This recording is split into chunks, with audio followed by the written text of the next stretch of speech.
L'École supérieure d'administration, d'économie, de journalisme et des métiers de l'audiovisuel ESAE offre de nouveaux challenges pour l'année universitaire 2023-2024. Étudiantes et étudiants, parents d'élèves nouveaux bacheliers, ESAE, c'est la garantie d'une formation de qualité à des conditions très avantageuses. À Gbedjromede, à Papa, à Boumekalavi et Parakou, inscrivez-vous en administration générale, administration du travail et de la sécurité sociale, trésor et finances publiques, impôts, diplomatie et relations internationales, journalisme et métiers de l'audiovisuel, gestion des marchés publics, planification et développement local, sciences économiques, sciences juridiques et toutes les filières des sciences de gestion. ESAE vous offre des bourses, demi-bourses et de réductions pour les premières inscriptions dans toutes ces filières. Waouh! En licence 1, 2 et 3 et en master, bénéficiez jusqu'à 50% de réduction sur tous nos sites. N'est-ce pas génial? Infoline. ESAE Gbedjromede, 3e rue à droite en quittant le carrefour Le Jador pour la BIBE Jéricho ou au plus 229 90 93 65 21 98 98 14 00 à Kpakpa au plus 229 52 88 33 33 à Boumekalavi au plus 229 52 88 44 44 Parakou au plus 229 52 46 12 12.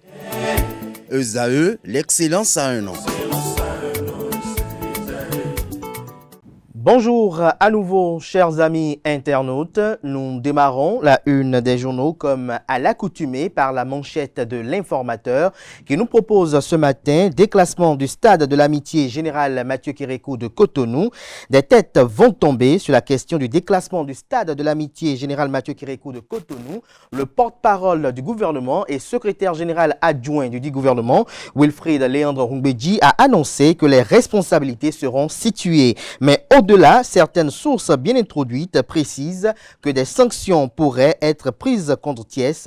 Retrouvez l'article très informatif à la page 3 de la livraison de ce matin. Appui du gouvernement aux communes. Luc Setonji Atropo, maire de la ville de Cotonou et président de l'Association nationale des communes du Bénin ANCB, exprime toute sa gratitude au président Patrice Talon. Toujours à la une de l'informateur de ce lundi matin, santé de la mère et de l'enfant, Suide Bénin appuie les maternités et hôpitaux de zone. À l'oreille droite, le titre Journal École, HAC 2024, liste des candidats en lice.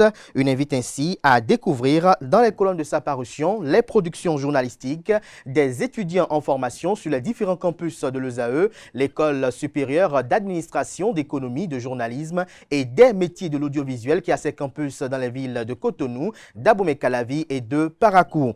La Nation, ce matin, manchette parle d'équipement des hôpitaux et de la SOBAPS, le système sanitaire renforcé. Retrouvez des précisions à la page 3 de la parution de ce matin du Canard. On peut lire également à la une du quotidien de service public en 8 de Patrice Talon, de forts engagements pour garantir l'accès à la santé. Fraternité, ce matin, parle de dialogue mondial de la jeunesse à Cotonou, le credo de la relève, un monde juste et équilibré. Vous avez une photo de famille qui est mise à la une pour illustrer le titre. Sur la photo de famille, on peut apercevoir le ministre d'État Abdoulaye Biotane aux côtés de la vice-présidente de la République Mariam Chabitalata Pouzime. Retrouvez des précisions sur cette assise d'envergure internationale à la page 3 de la parution de ce matin du Canard qui nous propose également comme titre ce matin à sa une comme l'informateur. Appui du gouvernement aux communes, Luc Setonji Atropo et les maires reconnaissants envers le chef de l'État. Actualité internationale à la une de Fraternité de ce matin. 2 généraux, 4 femmes. Le gouvernement de rupture fait réagir au Sénégal. Retrouvez des précisions en page 5 de la parution de ce matin de Fraternité. Le matinal parle de dialogue mondial des jeunes à Cotonou, de fortes résolutions prises du 4 au 5 avril 2024. La métropole de Cotonou a abrité le premier dialogue mondial des jeunes qui a été une occasion pour les participants de mener des réflexions et de donner leurs avis sur plusieurs thématiques à l'issue des travaux dont la clôture a été faite par Amadou Yakoubou, directeur adjoint de cabinet du ministre d'État chargé du développement. Les réflexions élections ont permis de recueillir plusieurs recommandations relatives aux droits humains, la justice, l'égalité du genre, l'éducation, le développement et la paix. Retrouvez plus de précisions en page 3 de la livraison de ce jour. Le matinal comme Fraternité et l'informateur communique également appui du gouvernement et de son chef aux communes, Lucas Tropo et ses collègues maires reconnaissants. Nouveau code électoral, l'ancien président de la République Thomas Boniaï est président du parti politique Les Démocrates et sa formation politique en campagne d'intoxication, alerte le confrère. Matin libre à présent, clap de fin pour le dialogue mondial. Les jeunes reçoivent des engagements fermes Paris gagné pour l'UNFPA. Toujours en manchette, toujours autant pour moi, à la une de Matin libre de ce matin. Visite de Natalia Kanem à Sa Majesté Dagbo Hunan II. Les religions endogènes réitèrent leur soutien à l'UNFPA. Nous passons à Le Potentiel qui titre ce matin en deuxième de titre à sa une. Avril 2016, avril 2024, 8 ans de gestion du pays. Patrice Talon, une gouvernance des mérites et des déceptions. Infrastructure, des points incontestables de progrès. Économie sociale, éducation, santé, sécurité, des avancées louables. Réforme politique, le point noir des critiques. Retrouvez le bilan que fait le Canard à la page 2 de sa livraison du jour. Élection, 7e mandature de la Haute Autorité de l'Audiovisuel et de la Communication HAC.